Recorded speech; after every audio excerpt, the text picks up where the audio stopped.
Assalamualaikum warahmatullahi wabarakatuh. Bu, ngantuk nggak? Kirain tadi gendangan itu mau sampai subuh itu. Assalamualaikum warahmatullahi wabarakatuh.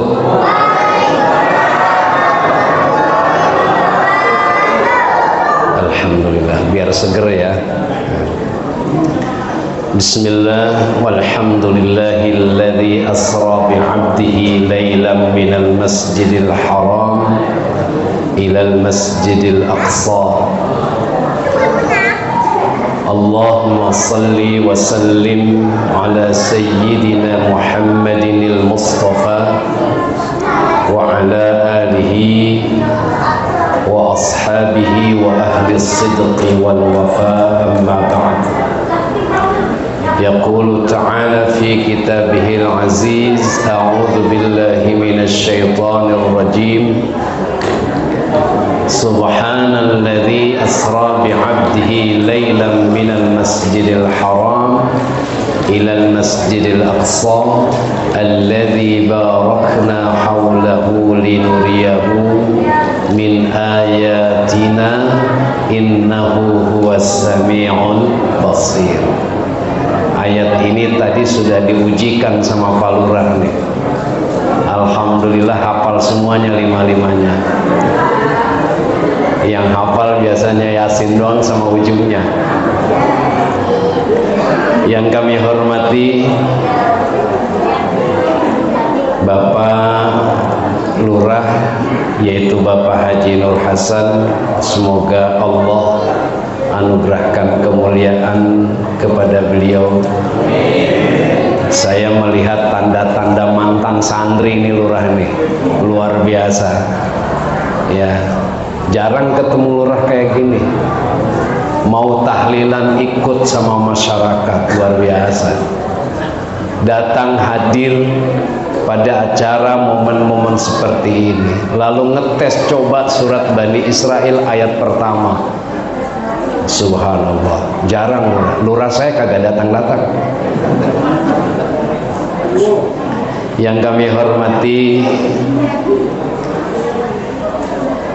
Ketua RW 04 Bapak ya, dan segenap jajarannya, para ketua RT yang dimuliakan Allah. Yang saya hormati juga para pimpinan dan ketua-ketua DKM di wilayah sekitar Musalla Al-Musaddiq. Saya kalau ingat Musaddiq ini ingat yang ngaku nabi, terus terang aja. Yaitu Al-Ustaz ya, terima kasih, mohon maaf Ustaz.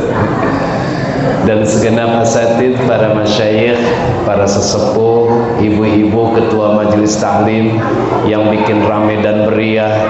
Dan alhamdulillah ngerti betul marhabanannya agak pendek. Saya pikir mau sampai subuh. Banyak yang tua di sini soalnya. Udah begini aja kakinya begini. Alhamdulillah. Remaja, putra dan putri, dan segenap panitia peringatan Isra dan Mi'raj Nabi Muhammad sallallahu alaihi wasallam. Mudah-mudahan kehadiran kita malam ini Allah anugerahkan kemuliaan kepada kita. Mudah-mudahan segala langkah yang kita lakukan dari rumah menuju musalla pada acara Isra Mi'raj ini, peringatan Isra Mi'raj ini, menjadi nilai pahala. Amin. Nabi sallallahu alaihi wasallam menyampaikan kepada kita, man intaqala li talabil ilmi ghufira lahu qabla an yakhtuwa. Orang yang pergi dari rumah menuju sebuah tempat majelis ilmu karena semata-mata untuk menuntut ilmu, maka akan diampunkan dosanya sebelum dia melangkah. Mudah-mudahan jalan dari rumah, niat memang mau ngaji, niat mau dengerin ceramah, niat mau silaturahim, semata-mata niat karena Allah, insya Allah menjadi ampunan dari Allah buat kita semua. Amin. Ini aminnya bukan amin nomor 1 ya. Ini amin, ya Allah, mudah-mudahan doa kita diterima. Nggak apa-apa nomor 1 juga.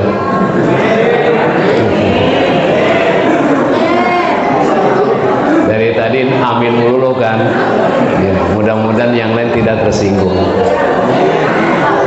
Bapak dan Ibu, kalaulah kita bicara Isra Mi'raj, berarti bicara persoalan kekuasaan Allah yang harus diyakini. Karena perjalanan Isra Mi'raj itu, peristiwa Isra Mi'raj itu tidak bisa dilogikakan oleh kita, nggak masuk akal. Mengapa tidak masuk akal? Bayangkan perjalanan jauh, bukan hanya dari Masjidil Haram ke Masjidil Aqsa, yang kalau kita ukur dengan Google Map itu sekitar 1200 km jaraknya. Lalu dari Masjidil Aqsa sampai ke Sidratul Muntaha, sampai ke Mustawa, titah sholat Allah perintahkan saat itu, balik lagi ke bumi sampai di Mekah sebelum subuh. Bayangkan berangkat kira-kira jam 10 malam, tiba sebelum subuh. Perjalanan yang begitu cepat, yang secara akal tidak akan pernah masuk akal. Jadi ini peristiwa spektakuler. Oleh karena itu bahasa Al-Quran yang menarasikan persoalan Isra Mi'raj itu diungkap dengan kata subhan. Menurut ulama, kata-kata yang menggunakan kata subhana menunjuk pada persoalan kebesaran Allah yang maha suci, yang diceritakannya itu sesuatu yang sangat luar biasa.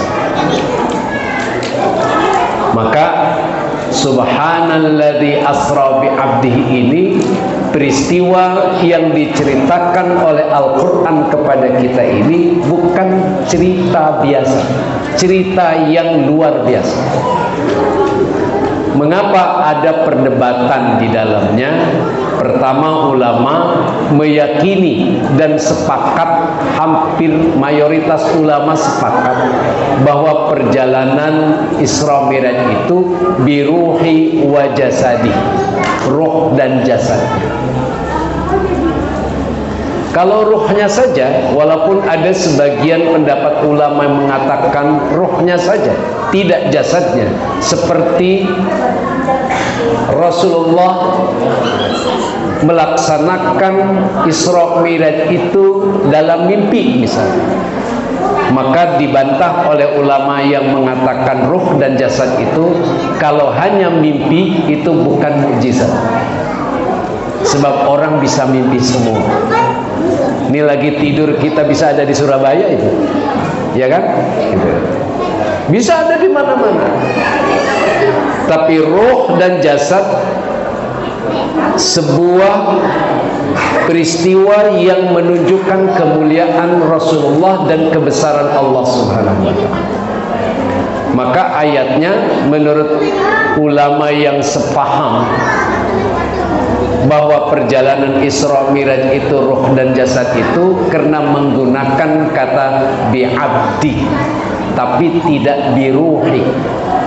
Bi'abdihi, hamba, berarti persoalan ruh dan fisik Nabi. Dan ini harus diimani, tidak masuk akal buat kita. Hanya bisa dijawab oleh persoalan iman. Bapak dan Ibu, kita tidak bicara persoalan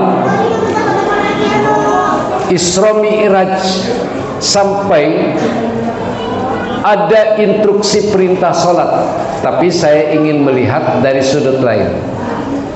Hikmah pertama, nih hikmah Isra Mi'raj itu pertama, kata menurut pakar tafsir salah satunya Syekh Mustafa Al-Maraghi mengatakan bahwa peristiwa Isra Mi'raj itu merupakan dirasah ilmiah, pendidikan yang memiliki nilai keilmuan.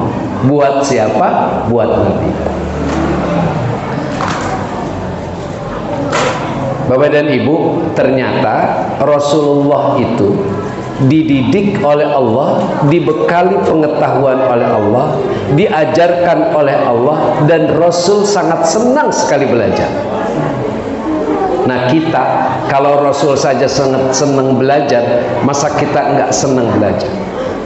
Kalau Rasulullah saja menghargai pendidikan yang dititahkan oleh Allah kepada malaikatnya, mengapa kita tidak suka belajar? Rasulullah itu selalu menuntut dan menimba pengetahuan itu dari siapa saja, bahkan sahabat. Ini kita nih ngaji paling males, ya, kita ngaji paling males. Tapi biasanya yang rame ngaji itu ibu-ibu. Ibu-ibu tuh kalau ngaji rame dan lama.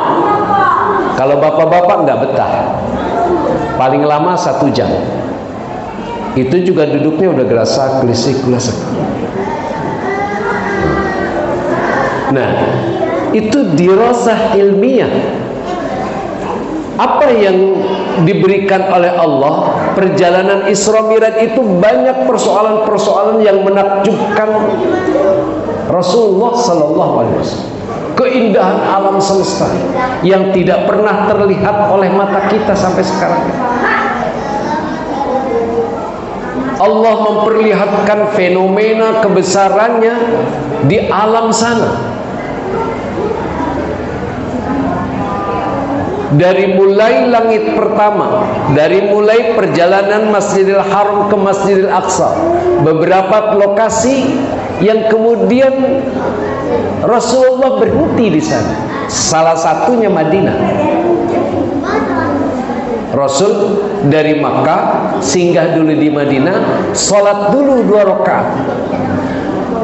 Seakan ada rencana bahwa Madinah akan menjadi proyek besar buat Rasul, agenda besar buat Rasul untuk menebarkan ajaran Islam.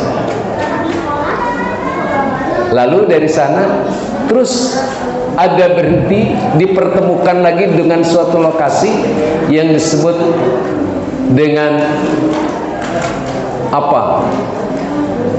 Wattini wazaitun wa turi sinin, Tursina. Lokasi itu sampailah ke Masjidil Haram. Ini perjalanan, di situ mendapatkan pengetahuan. Lalu sampai pula ke Sidratul Muntaha, itu juga mendapatkan pengalaman yang sangat luar biasa buat Nabi. Apa yang bisa kita lihat? Pertama, Nabi di dunia Masjidil Aqsa menjadi imam. Imam sholat, itu sepakat dalam hadis Nabi. Mustafa Al-Maraghi mengatakan imamnya Rasulullah yang kemudian dimakmumi oleh para nabi menunjuk bahwa syariat Rasulullah merupakan syariat terakhir. yang diikuti oleh para nabi sebelumnya. Jadi agama-agama yang meyakini agama-agama sebelumnya, ketika syariat Islam itu muncul, maka agama-agama lain itu harus ikut dan berkiblat pada syariat Rasulullah. Oleh karena itu, Rasulullah dalam kesempatan yang Allah berikan kepada beliau menjadi imam, dianggap, ditafsiri oleh para ulama tafsir sebagai penutup Nabi, khatamun nabiyyin, dan memberlakukan sebuah syariat. Yang kedua, kita lihat perjalanan dari Masjidil Aqsa sampai ke Sidratul Muntaha. Dalam banyak hadis kita temukan juga memasuki pintu pertama, langit pertama. Bapak dan Ibu, ada adab dan etika. Ketika masuk pintu pertama, langit pertama, penjaga pintu langit itu tanya, "Man anta?" Anda siapa? "Ana Jibril." Saya Jibril. "Waman ma'aka?" Dengan siapa Anda? "Ma'a Muhammadin." Dengan Muhammad. "Hal bu'itha?" Apakah dia diutus untuk naik? "Na'am, bu'itha." Iya, dia diutus. Coba lihat proses ini sampai ke langit ketujuh. Ulama, langit yang disebut sab'a samawatin, langit ketujuh itu sesungguhnya tidak ada lapisan langit, menunjuk ruang dimensi yang sangat banyak yang dilalui oleh Rasulullah. Jadi angka 7, bilangan 7 dalam beberapa tafsir disebut sebagai bilangan untuk menunjuk jumlah yang sangat banyak. Nggak ada langit, pintu langit pertama, kedua, ketiga, kita nggak ketemu planet mana itu. Tetapi ini menunjuk sebuah episode ruang waktu yang di luar kemampuan dan nalar manusia. Itu untuk menunjukkan jumlah ruang atau planet-planet yang cukup banyak itu. Tapi yang harus kita lihat adalah bagaimana para malaikat itu menjaga ruang-ruang itu yang kemudian ada etika untuk masuk ke sebuah ruangan, termasuk kita. Ini kalau kita pulang ke rumah, mau berangkat dari rumah, alangkah indahnya kalau didahului oleh salam. Lihat, Al-Quran mengatakan, "La tadkhulu buyutan ghaira buyutikum hatta tasta'nisu wa tusallimu ala ahliha." Jangan pernah kamu masuk ke dalam suatu rumah kecuali kamu minta izin, dan mengucapkan salam. Jadi kalau masuk ke rumah sebaiknya izin dan mengucapkan salam. Ke rumah orang, termasuk ke rumah kita. Pulang dari sini, datang ke rumah walaupun tidak ada orang di rumah, "Assalamualaikum." Supaya apa? Berkah. Meninggalkan rumah juga kita bilang Assalamualaikum. Ini etika. Bertemu dengan siapapun, Assalamualaikum.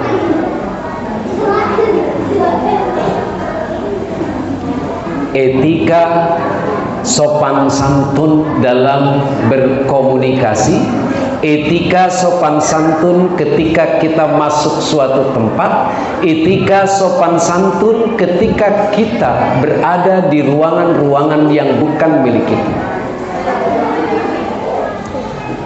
Itu yang diajarkan. Lalu pertanyaannya juga pertanyaan yang mudah dipahami. Jangan membuat pertanyaan yang tidak mudah dipahami orang. Bapak dan Ibu seandainya menjadi guru, atau Bapak dan Ibu seandainya menjadi ustadz yang mengajar anak-anak kita, itu buat pertanyaan-pertanyaan yang mudah dicerna oleh orang lain. Lihat bagaimana Rasulullah mengatakan begini, nahnu qaumun yukhatibun nas biqadri uqulihim. Kita ini umat yang kalau berbicara dengan orang itu disesuaikan dengan tingkat intelektualnya, dengan tingkat kecerdasannya, dengan tingkat kemampuannya. Jangan bikin soal pertanyaan yang kemudian orang tidak paham. Jangan-jangan kita juga tidak paham pertanyaan itu. Itu etika. Lihat bagaimana pertanyaan Jibril, pertanyaan pintu langit terhadap Jibril. Sederhana. Anda siapa? Memperkenalkan diri. Saya Jibril. Dengan siapa? Dengan Muhammad. Apakah Muhammad diutus oleh Allah naik ke langit? Ya, diutus, baru dibuka. Itu etika. Jadi itu cerminan-cerminan bagaimana Islam mengajarkan kesantunan kepada kita. Termasuk kita sama anak kita, sama suami kita, sama istri kita. Kita kalau pulang ke rumah nih, suami, bapak pulang ke rumah, ada yang salam nggak, Bu? Ada. Assalamualaikum, mami, gitu. Pernah nggak? Pasti. Kalau jamaah al-musaddiq itu pasti rajin. Kalau ibu mau ngaji, salam nggak sama suami? Alhamdulillah, kadang-kadang lupa.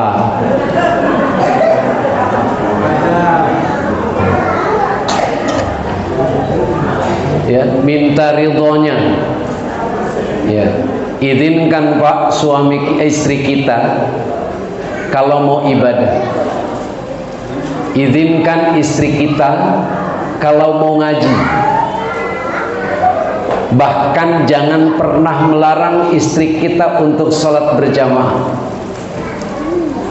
Nabi mengatakan kepada kita, sholat al-maktubah yang diwajibkan itu berlaku, artinya sangat-sangat dianjurkan untuk laki-laki, tidak dianjurkan untuk wanita.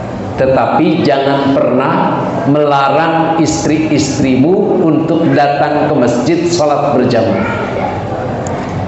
Boleh. Alhamdulillah di sini kalau hari Minggu pagi pengajian itu rame di sini. Ya, rame Bu ya, rame, penuh kayak gini. Ya, kosongnya banyak. Alhamdulillah, itu etika. Bapak dan Ibu, lalu yang ketiga apa? Perjalanan Isra Mi'raj itu merupakan seleksi keimanan. Enggak gampang orang percaya sama Nabi.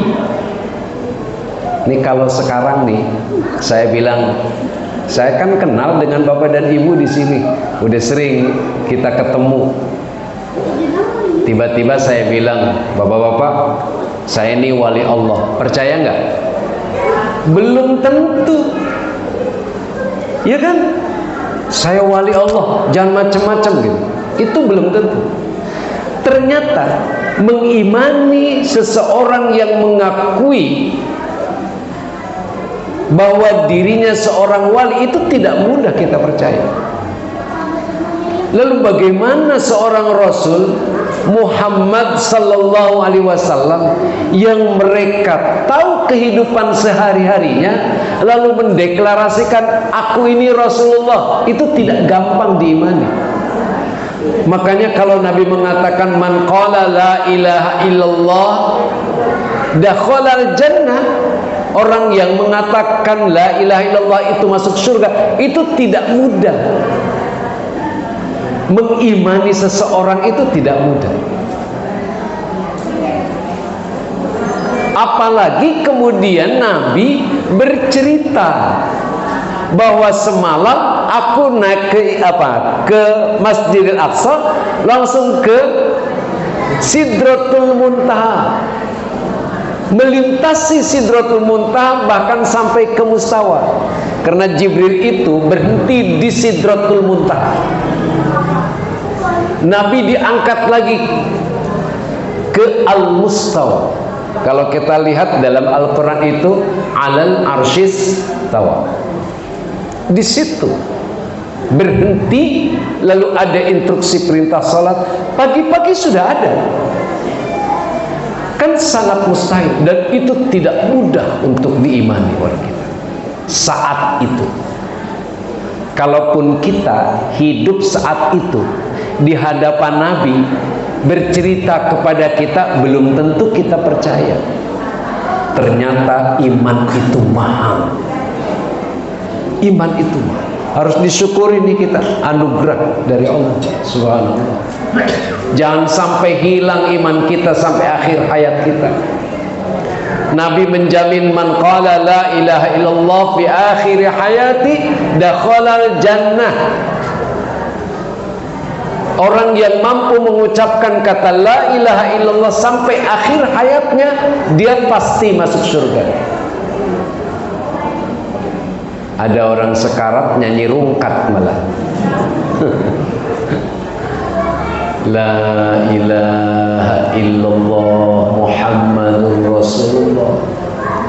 Tapi kalau lagi sekarat jangan diajarin yang panjang-panjang, namanya talqin. Ya. Paling kita nyebutnya eling apa? Allah, Allah, Allah.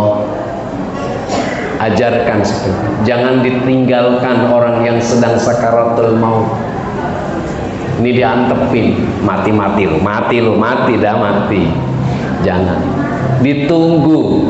Apalagi itu ayah dan ibu kita, apalagi itu istri dan suami kita, apalagi itu orang yang kita sayangi. Tunggu dia, ajarkan dan talqinkan Allah, walaupun tidak terkatuk lidahnya, paling tidak dia masih mengingat dalam hatinya.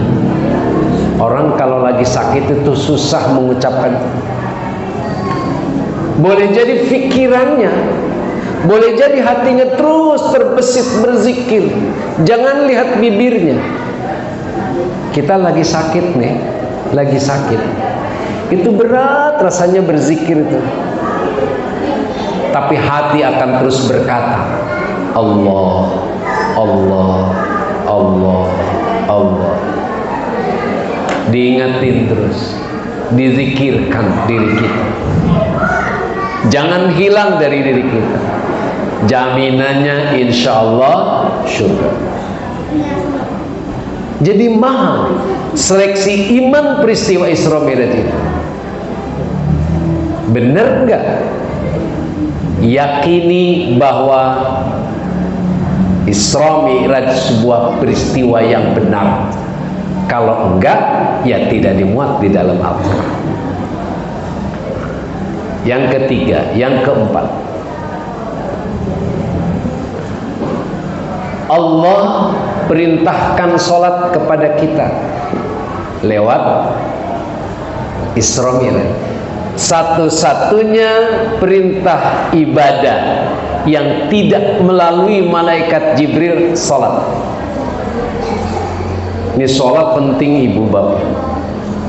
Jangan pernah ninggalin sholat satu waktu pun kecuali terlarang. Terlarang itu seperti haid, nifas. Selain itu wajib sholat bagi orang muslim. Walaupun sakit, ya sampai sakit. Kendati sakit, selama masih ingat uang 100 ribuan, ini lagi sakit, ini mak 100 ribu mak, 100 ribu mak. Oh iya, gitu. Berarti masih sholat. Kalau masih ingat, maka wajib sholat.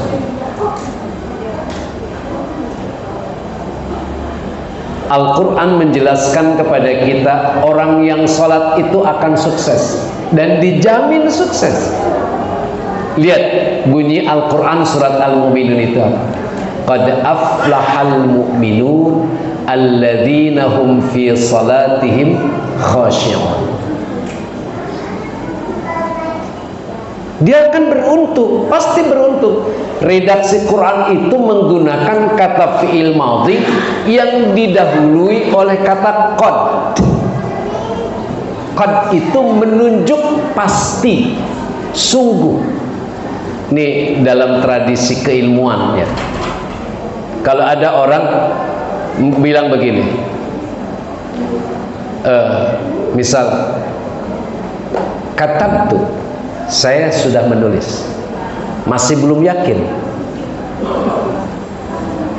Qad katabtu, saya pakai qad katabtu, benar saya sudah menulis, masih belum yakin. Quran biasa menggunakan kata la di depannya, laqad katabtu, saya benar-benar sudah menulis. Redaksi yang seperti ini sering kita temukan dalam Al-Quran untuk menekankan sebagai bentuk kesungguhan Al-Quran meyakinkan orang, dan itu banyak kita temukan dalam Al-Quran. Salah satunya qad aflahal mu'minun, orang yang beriman itu beruntung. Siapa mereka? Satu diantaranya alladzina hum fi salatihim khashi'un, yang khusyuk. Untungnya buat kita, khusyuk itu tidak menjadi rukun sholat. Ini kalau khusyuk jadi rukun sholat repot ya Bu. Bu, Ibu dengar apa enggak ya? Khusyuk kalau itu jadi rukun sholat itu repot. Allahu Akbar, ingat dompet. Ada saking khusyuknya, Allahu Akbar, dibaca Fatihah satu-satu sampai suratnya, sampai tasbihnya, sampai sunnah-sunnah yang lainnya, bacaan sunnah-sunnah yang lainnya. Tapi ujungnya lupa, ini berapa rakaat ya? Itu masalahnya buat kita. Iya kan? Iya. Banyak duit kita nggak pernah khusyuk, nggak punya duit apalagi. Coba aja, banyak duit nih, banyak duit nih. Allahu Akbar, ini belanja mall mana sasarannya nih? Beli apa? Oh itu pasti gitu. Nggak punya duit dipikirin juga. Mahal khusyuk itu. Ternyata khusyuk itu tidak mudah. Apa sih khusyuk itu? Sederhananya ulama mendefinisikan begini. Khusyuk itu melaksanakan sesuatu dan mengingat apa yang sedang dikerjakan saat itu. Itu sederhananya begitu. Khusyuk itu ingat pada apa yang sedang kita kerjakan saat itu. Allahu Akbar, ingat sedang takbir, sedang rakaat pertama. Bismillahirrahmanirrahim. Alhamdulillahi rabbil alamin. Arrahmanirrahim. Maliki yaumiddin. Ingat sedang apa yang dibaca oleh kita. Ya. Terus ruku, ingat sedang ruku. Berdiri, i'tidal, ingat sedang berdiri. Dan sampai selesai. Tapi kita nggak bisa begitu. Begitu sudah rakaat kedua, ingat-ingat lupa. Ini rakaat keberapa ya? Rakaat keberapa ya? Gitu. Nah itu. Tapi ini tidak hanya berhenti di khusyuk. Kalau ini tidak kita dapatkan, maka Al-Quran pada akhir menjelang beberapa ayat berikutnya mengatakan juga, alladzina hum ala salatihim yuhafizun, orang yang menjaga dan memelihara salatnya. Hafiz itu kita melihat makna sederhananya menjaga, memelihara. Makanya kalau kita bilang hafid Quran, dia jaga Quran itu hafal. Hafal, hafid, hafal dalam istilah Indonesia, hafid dalam istilah bahasa Arab. Huffaz, orang yang hafal. Hafid, penghafal. Hifzul Quran, menghafal Quran. Tahfidz Quran, rumah tahfidz misalkan. Rumah penghafal Quran. Artinya apa? Merawat, menjaga. Hafalan yang sudah ada di kepala kita ini dijaga betul. Tidak hanya sekedar menjaga hafalannya, tapi menjaga nilai-nilai dan pesan-pesan yang dianjurkan untuk diamalkan oleh kita. Itu juga dijaga. Jadi kalau ada orang yang hafal Al-Quran tidak menjaga pesan-pesannya, juga percuma. Artinya seakan dia hanya sebagai ilmu, tapi tidak menjadi nilai yang bermanfaat buat dirinya. Sehingga Quran tidak menjadi berkah buat orang seperti ini. Buat orang seperti ini, dia hafal tapi tidak diamalkan, jadi tidak berkah. Bukan Qurannya yang salah, Qurannya sudah benar. Orang yang menghafalnya itu yang kurang memperhatikan terhadap pesan Quran, sehingga hafalannya menjadi sesuatu yang tidak berkualitas, tidak bermutu. Contoh nih gini, kita sering membaca Al-Quran, misalkan aqimus shalah wa atuz zakat, dirikan sholat dan tunaikan zakat. Bapak dan Ibu, kata qoma yaqumu, aqama yuqimu tidak sesederhana itu kita pahami maknanya mendirikan. Apa sih maksudnya? Mendirikan sholat itu apa? Yang dimaksud aqama yuqimu iqamah. Sholat itu tidak hanya sekedar kita laksanakan setiap waktu. Bahasa Quran ketika menyampaikan dengan kata yuqimunas shalah atau apa namanya, alladzina yuqimunas shalah, mendirikan. Kata qama yaqumu atau aqama yuqimu itu maknanya tidak hanya sekedar melaksanakan, tapi ada pesan yang menjadi tugas kita, mengamalkan seluruh pesan-pesan yang terkandung di dalam sholat. Tidak hanya sekedar melaksanakan, tapi juga menyempurnakan sholat, tapi juga pesan sholat harus terbawa dalam keseharian kita. Itu makna aqama yuqimu iqamah. Tidak hanya sekedar melaksanakan kewajiban, pesan-pesan yang terkandung di dalam sholat itu terbawa. Contoh misalkan, ini kita sholat, teks redaksi yang umum kita pakai pada doa iftitah itu apa? Apa? Allahu Akbar kabira walhamdulillahi katsira wa subhanallahi bukratan wasila. Ini wajjahtu atau wajjahtu saja. Wajjahtu wajhiya lilladzi fataras samawati wal arda. Coba lihat di situ. Apa itu artinya? Saya hadapkan diri saya kepada Engkau, Zat yang telah menciptakan langit dan bumi. Wajjahtu wajhiya lilladzi fataras samawati wal arda hanifan musliman wa ma ana minal musyrikin.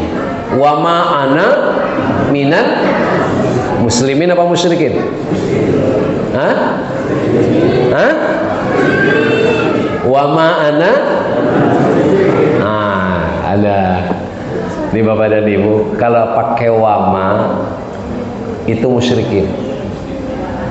Kalau enggak pakai ma, muslimin. Coba kita lihat. Wajjahtu wajhiya lilladzi fataras samawati wal arda hanifan musliman wa ma ana minal musyrikin. Inna salati wa nusuki wa mahyaya wa mamati lillahi rabbil alamin la syarika lahu wa bidzalika umirtu wa ana. Nah, baru sini wal muslimin. Yang pertamanya musyrikin. Jangan salah. Kalau wa ma'ana minal muslimin, saya bukan orang Islam. Ya kan gitu. Kalau wa ma'ana minal musyrikin, saya bukan orang musyrik. Ya. Kan pernyataannya gitu. Wajjahtu wajhiya lilladzi fataras samawati wal arda hanifan musliman wa ma ana minal musyrikin, dan saya bukan termasuk orang-orang musyrik. Baru di sana ada inna salati wa nusuki wa mahyaya wa mamati lillahi rabbil alamin. Lihat redaksinya. Salatku, ibadahku, hidup dan matiku milik Allah. Itu ikrar kita di situ. Ikrar kita. Kalau kita sudah mengatakan salatku, ibadahku, hidup dan matiku milik Allah, berarti kita dituntut untuk berserah diri kepada Allah dan ikhlas. Jangan ngomel. Nggak ada duit ngomel. Ada duit ya lupa. Lagi nikmat, dikasih nikmat sama Allah, kita nggak syukur. Lagi dikasih ujian sama Allah, kita mengeluh. Ya. Padahal kita sudah ada komitmen kita tuh, lillahi lil apa namanya? Inni wajjahtu wajhiya lilladzi fataras samawati wal arda hanifan muslima wa ma ana minal musyrikin. Inna salati wa nusuki wa mahyaya wa mamati lillahi rabbil alamin. Ayat di situ. La syarika lahu wa bidzalika umirtu wa ana minal muslimin. Itu pernyataan kita. Saya ini orang Islam. Salat ini ketika muncul pengakuan di lidah kita, maka harus terbawa sebenarnya dalam kehidupan kita. Belajar menghargai orang, karena kita memang karena Allah sudah hidup ini, ikhlas, sehingga tidak termasuk orang yang dikategorikan tercela. Coba lihat bagaimana Al-Quran mengatakan fawailul lil musallin alladzina hum an salatihim celaka mereka orang-orang yang salat, yang lalai salatnya. Ulama menafsirkan kata sahun itu. Pertama, kata sahun itu menurut ulama lalai, disebut sahun lalai itu boleh jadi maknanya dia mengabaikan sholat. Entar ah, itu biasanya buat kita nih, kalau ada kerjaan entar dulu. Ibu-ibu kalau lagi masak memang tanggung bu ya, kalau lagi masak ada waktu zuhur, ada waktu asar, selesaikan masaknya dulu. Apalagi kalau misalkan asar nih sampai mau menjelang maghrib baru sholat asar gitu. Biasanya itu ibu saya di dapur ya. Kalau ibu-ibu sini nggak pernah modelnya. Jadi kadang seperti itu, entar. Padahal ada waktu untuk sholat, meskipun boleh secara hukum fikih boleh dinanti ketika ada uzur, ditunda ketika ada hal yang lebih penting boleh. Tapi lebih utamanya sholat itu di awal waktu ya. Salat itu kan di awal waktu lebih afdal. Afdal salat fi awwali waqtiha. Afdalnya salat itu di awal waktu. Tapi sholat di waktunya itu tidak masalah. Dari zuhur sampai asar itu kan ada waktunya panjang. Boleh sholat jam 2, boleh sholat jam 3. Yang penting jangan habis waktu. Tetapi sebaiknya di awal waktu. Bahkan kalau orang-orang sufi mengatakan, selagi Anda punya kesempatan, punya umur, sebaiknya segerakan sholat. Ajilu bis salati qabla al-faut, segerakan sholat sebelum habis waktunya. Jangan entar-entar, takut nggak ada umur, mati belum sholat.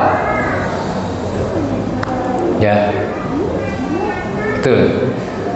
Kata sahun maknanya juga ada orang yang melaksanakan sholat tapi tidak mengamalkan sholatnya, tidak dipraktekkan. Punya tetangga, musuhan sama tetangga, sama tetangga becik melulu. Ada jamaah kita karena lain partai benci. Itu kan gitu. Dia nomor 1, kita nomor 2, ada nomor 3, musuhan. Misal, enggak, jangan itu. Biasa saja. Karena titah sholat buat kita adalah mengamalkan pesan-pesan sholat buat kita. Nabi pernah mengatakan begini, jangan pernah bermusuhan dengan tetanggamu, perbaiki tetanggamu. Orang yang kalau sudah benci tetangga itu tidak disebut orang yang beriman atau belum sempurna imannya. Man kana yu'minu billahi wa bil yaumil akhir fala yudhi jarahu.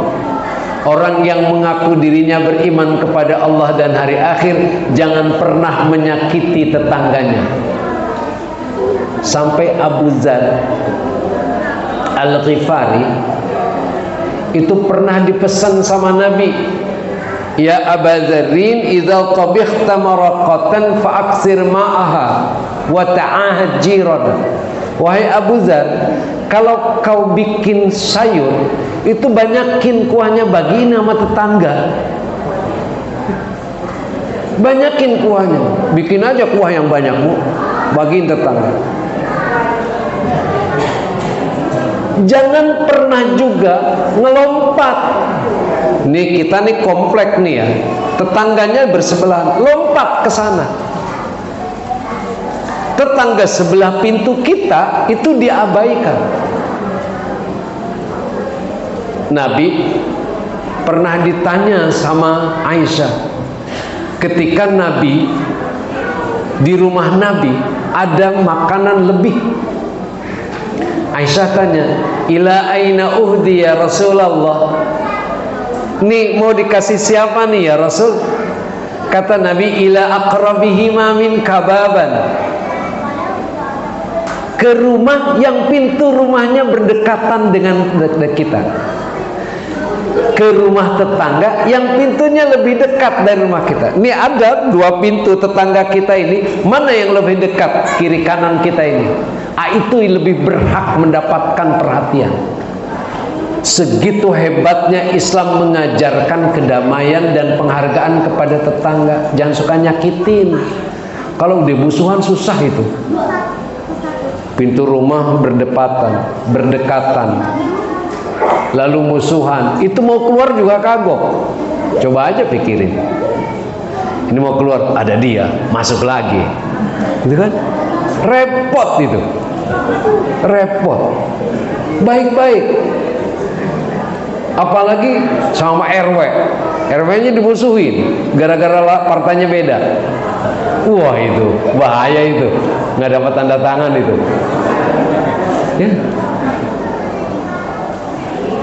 Ketika Nabi menganjurkan kepada Abu Dzar dan menganjurkan kepada Aisyah, itu Nabi tidak bicara soal akidah. Namanya tetangga, kan tetangga Nabi banyak, bisa saja Yahudi, bisa Nasrani. Lalu memperbanyak kuah. Nabi juga tidak menganjurkan kepada Abu Dzar, tidak juga melihat apakah tetangganya yang Majusi, Nasrani atau Muslim dan sebagainya. Tidak, bagiin aja tetangga. Mau beda suku, mau beda bahasa, mau beda apapun agama, perhatikan mereka. Jadi begitu besar pesan sholat yang terkandung di dalam Al-Quran sebagai instruksi buat kita. Jadi kalau ada orang yang masih musuhan sama saudaranya, berarti belum masuk tuh pesan sholat, belum mampu kita amalkan pesan sholat itu. Jadi penting. Makanya kalau dalam Quran mengatakan inna sholata tanha anil fahsya'i wal munkar, sholat itu bisa mencegah dari yang keji dan munkar. Bukan ayatnya yang salah, kita yang salah memahami instruksi itu dan tidak mampu mengamalkan pesan sholat dalam kehidupan kita. Jadi kalau kita sudah punya pesan sholat dan kita amalkan dalam kehidupan kita, insya Allah kita menjadi orang yang baik dan mulia. Mudah-mudahan peristiwa Isra Mi'raj yang terkandung di dalam perjalanan kisah Rasulullah Sallallahu Alaihi Wasallam sebuah momentum buat kita. Yang terpenting bagaimana kita belajar, yang terpenting juga kita bagaimana untuk tidak berhenti belajar. Lalu kita juga menjadi orang yang mampu mengamalkan pesan-pesan Isra Mi'raj yang diinstruksikan oleh Allah. Salat sebagai perintah pertama yang diberikan oleh Allah kepada Nabi, dan perintah itu langsung bisa terbawa salat itu dalam kehidupan kita sehari-hari. Mudah-mudahan Allah anugerahkan kemuliaan kepada kita semuanya. Dan saya mohon maaf yang sebesar-besarnya karena saya sebenarnya tidak bisa ceramah. Saya monoton aja kalau ngomong. Ngaji-ngaji biasa saja, karena biasa saya kalau ngajar ngajar kitab paling gitu, atau ngajar-ngajar jamaah biasa seperti ini. Jadi kalau suruh ceramah bikin ketawa orang, saya nggak bisa. Saya udah bilang sama Pak Ustadz Anjar, saya bilang saya nggak bisa ceramah bikin ketawa orang. Pasti kalau saya ceramah pasti ngantuk, pasti juga nyender begini, tidur udah. Mudah-mudahan ada manfaatnya yang penting ya buat kita semuanya, dan ini adalah silaturahim kita semua. Dan dari saya terima kasih. Assalamualaikum warahmatullahi wabarakatuh.